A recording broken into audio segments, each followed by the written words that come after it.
Hey guys, I'm Luis with Front End Solutions again. And today's Sunday. I'm here at the shop doing some cleaning. And in the warehouse, we have a lot of these frames. They don't have any mesh anymore. So I thought we can use them for a little project. What I'm thinking we're gonna do is a table. So I already bought the top for the table. These frames are gonna be just the legs. So stick around so you can see how we do it, and hopefully this works out. I'll show you the end result, okay? All right.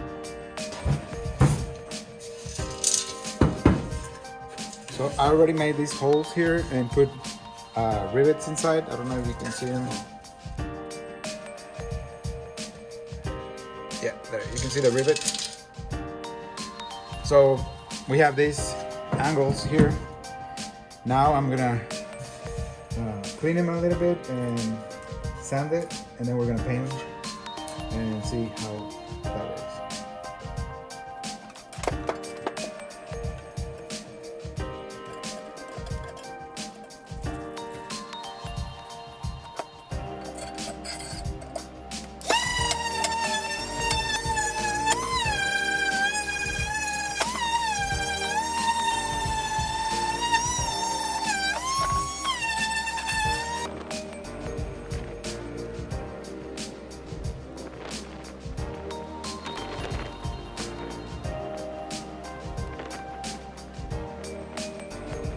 And while you watch this paint dry, don't forget to subscribe to the channel and turn on the notifications.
I went to IKEA, and all the tabletops that they have are only about 2 feet wide. So I ended up buying this island top, which is 74 inches by 42, and it cost $250.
Well, thank you very much for watching. I had a lot of fun doing this little project. And if you have any questions, just put them in the comments and I'll try to answer them. And don't forget to subscribe to the channel, and we'll see you in the next video.